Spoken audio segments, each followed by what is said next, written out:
다시 이제 AI 기술, AI 기술에 대한 이야기를 해야 될 텐데 네네.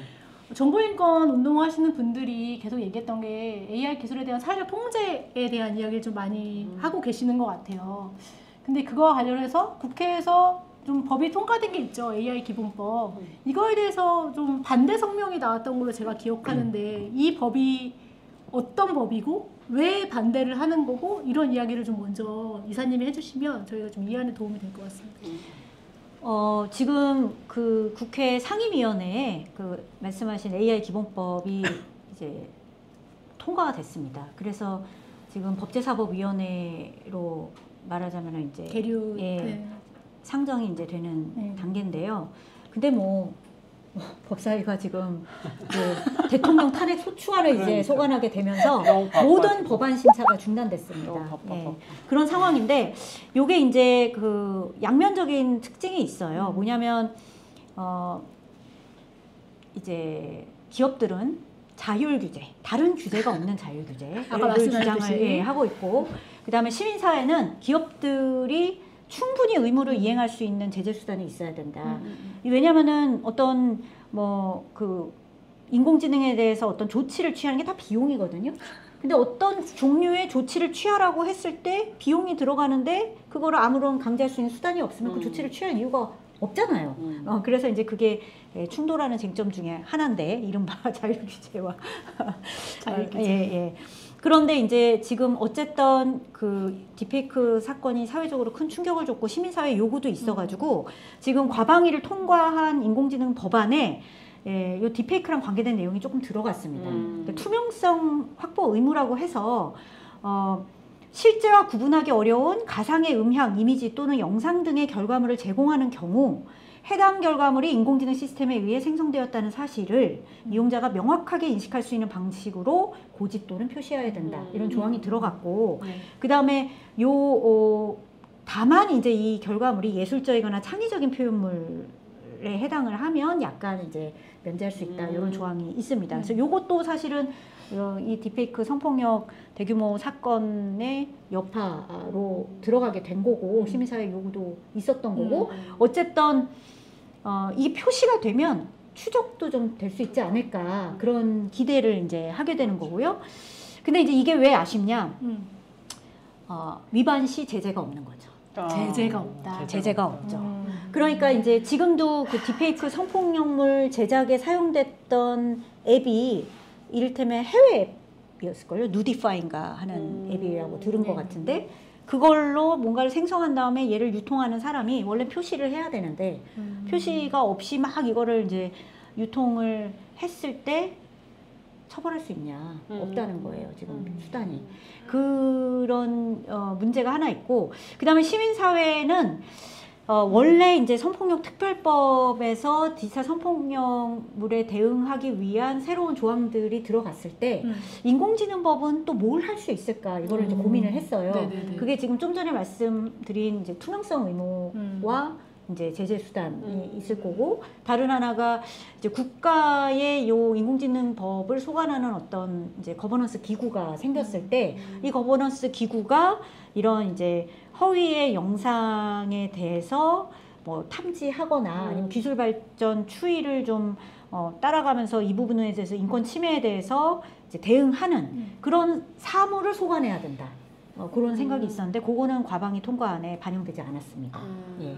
그리고 또 시민사회가 생각했던 게 그 피해자가 내가 이 인공지능이 생성한 컨텐츠에 의해서 내가 사생활 침해를 당했다라고 했을 때 어딘가 국가에 요거를 신고를 하고 그러면 국가가 이거를 딱 보고 이 컨텐츠에 대해서는 뭔가 인공지능 기업이 조치를 취해라. 뭐 재학습을 하든 언러닝을 하든 아니면 뭐 삭제를 하고 뭐가 될지는 잘 모르겠지만 어쨌든 거기에 마땅한 조치를 취해라. 이런 조항을 시민사회가 일단은 요구를 했는데 요것도 역시 이제 과방위에서 통과한 안에서는 포함이 되지 않아서 저희는 이 문제에 대해서는 반드시 이제 해결이 돼야 되고 향후에 인공지능 법 차원의 또 개선 과제로 좀 시민사회가 계속 요구를 해야 될 부분이 아닌가 생각합니다.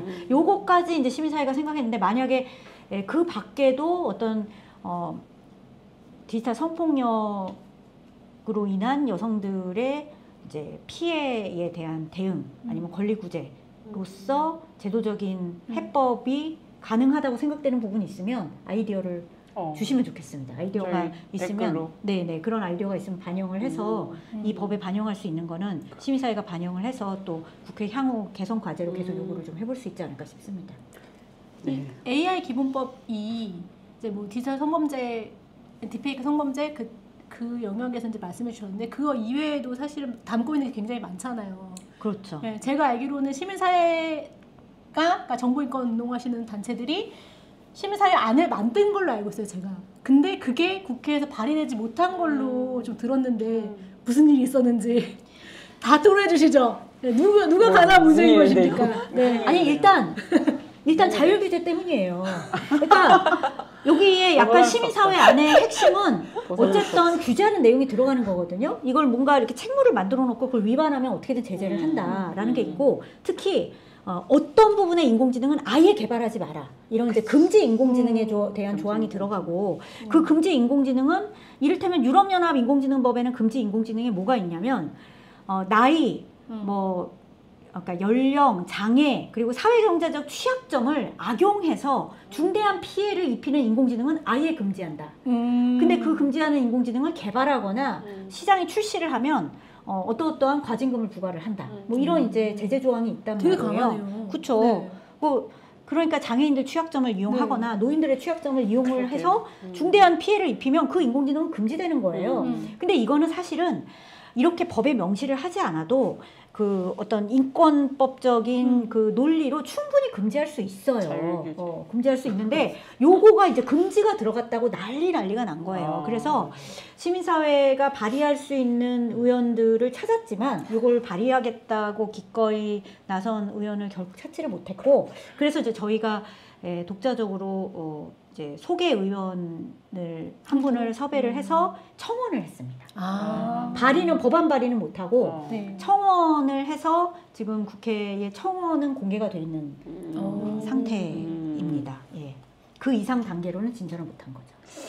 사실 이런 법에 대한 요구나 이런 게 있으려면 사실 우리가 알아야 되는데 우리가 그 시민들이 알아야 되는데 사실 몰라서 이게 그냥 뭔가 시민단체 그리고 전문가들의 논의로 계속 이렇게 법안이 이렇게 발의되고 그런 게 물론 되게 중요한 역할인데 이게 좀 같이 가면 좋겠다 이런 생각을 또 하게 되고 약간 첨언할 게 있는데 약간 오해가 있을까봐 그래서 과방위 통과안이 실효적인 기업들에 대한 그 규제 내용이 빠졌다고 말씀드렸잖아요.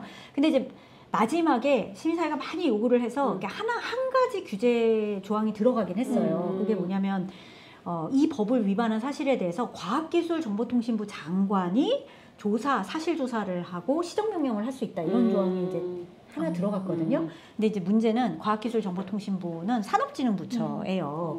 그래서 원래도 규제권을 잘 발동을 안 해요. 근데 과학기술정보통신부는 옛날부터 자율규제를 지지해온 부처란 말이에요. 인공지능 분야에 대해서. 그랬죠. 아까 이루다 말씀드렸잖아요.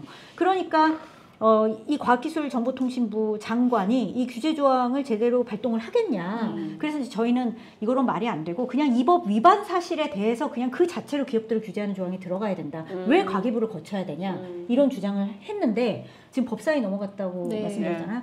이미 법사위에 기업들의 의견을 제출을 했는데 거기에 이 과기부 장관의 시정명령이 너무너무 세서 과도하다. 너무 과도해서 이 법을 아예 통과를 안 시켜주셨으면 좋겠다고 진짜? 요청을 지금 의견을 제출했다고 그러고요. 각 의원실에. 그러니까 시민사회도 반대하고 기업도 반대하고 지금 전혀 정반대의 이유로 반대하는 지금 그런 상황입니다.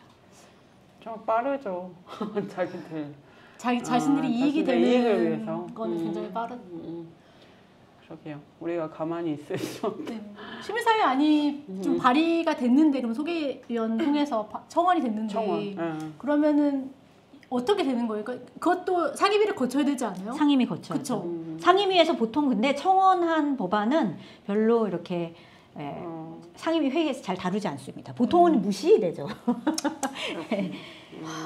근데 앞으로 이제 계속 갈 과제가 있습니다. 왜냐하면 맞아요. 어쨌든 시민사회가 계속 주장을 했기 때문에 상임위 회의에서 시민사회가 이런 요구를 하긴 합니다. 뭐 이런 얘기들이 있었고 그 다음에 뭐 상임위의 위원장이 향후에 개정 과제는 좀 있는 것 같다 이런 언급을 좀 했어요. 회의록에 남았기 때문에 이제 그런 부분은 저희가 이제 디딤돌로 삼아서 계속 이제 요구를 해야 되는 과제가 있습니다.